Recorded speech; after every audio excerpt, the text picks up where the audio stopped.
Vegeta is the Prince of all Saiyans, and one of the most prevalent characters in the entire Dragon Ball series. And in this video today, I am joined with... It's Daddy! And we will be giving you 15 facts about the Saiyan Prince. So without wasting any more time, let's get straight into this video. In the early episodes of Dragon Ball Z, Vegeta has red hair and different colored armor than what he would have when he would arrive on Earth and for the remainder of the series. The actual reason behind this is because when Toriyama designed Vegeta, it was obviously in the black and white original manga from Shonen Jump, and it wasn't one of the color chapters, and as a result of that, when Toei was adapting the manga to the anime, they had no idea as to what Vegeta's actual colors were. So once Toriyama saw the finished product, the anime, he's like, wait a minute, this is not the correct color for Vegeta. He told him the correct color, and then Vegeta was fixed from then on. Although they are awesome to watch, Vegeta's signature moves of Final Flash, Gallic Gun, and the Big Bang Attack have never killed a villain in the entire Dragon Ball series, except for the armless Android 19. On a funny note, I should also point out that if you really think about it, you can actually make a sexual joke on all of Vegeta's three signature moves of Gallic Gun, Final Flash, and Big Bang Attack. In the 2008 Jump Super Anime Tour special, Yo Son Goku and his friends return, we discovered that Vegeta had a long-lost little brother named Tarble. The interesting pun is that his name Tarble is the second half of the word vegetable, so Vegeta is the first half of the word and Tarble's the second half. Interestingly enough, Tarble brought along his wife, who's named Gure, and her pun is on gurepu, which is grape. And Vegeta was so shocked to find that his brother was married to this creature, and the first thing that ran through his head was probably, damn, how do you even fuck that? On another note, Vegeta's most emotional moment of all time in the Dragon Ball series was when he was possessed by Babidi. In the collected manga, Toyotaro drew a number of extra bonus panels for just the collected volume, one of them featuring Vegeta practicing his aerobic exercises from the Battle of Gods movie, just in case there's another future bingo tournament. Was Vegeta always a prince? Well, the funny thing about this is that Ryo Horikawa, the voice actor for Vegeta, admits that Toriyama retconned Vegeta as a prince after the Saiyan saga, as he first says it in the Namek arc. The big secret that a lot of fans may or may not know is that Vegeta with a mustache in GT was actually drawn by Akira Toriyama himself, who provided the early character designs for the GT characters in the beginning of the series. Have you ever noticed that Vegeta has skipped 3 Super Saiyan stages in the entire Dragon Ball series? He skipped Super Saiyan 3 and became a Super Saiyan 4 in Dragon Ball GT, he skipped Super Saiyan God and became a Super Saiyan God Super Saiyan, and Vegeta actually never transformed into the Super Saiyan Grade 3 form that Trunks used. For those of you who don't know this, Trunks implied that Vegeta knew the weakness of this form when he was training with him in the Hyperbolic Time Chamber, better known as the Room of Spirit and Time.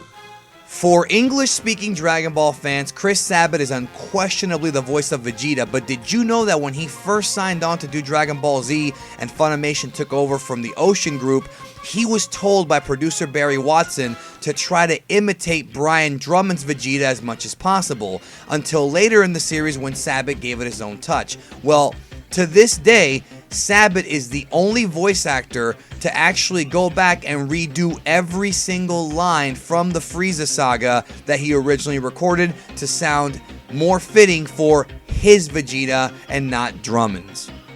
Did you know Vegeta has officially killed all members of the Ginyu Force, which includes Ginyu being in Togoma's body, in addition to killing Frieza's top 3 henchmen in Dodoria, Zarbon, and Kui, but he has never killed Frieza himself. Funny enough, Goku killed Frieza in Trunks' timeline, and in Resurrection of F, Trunks killed Frieza in the main timeline that we know, and Gohan killed Frieza in Fusion Reborn, but Vegeta himself has never had the chance.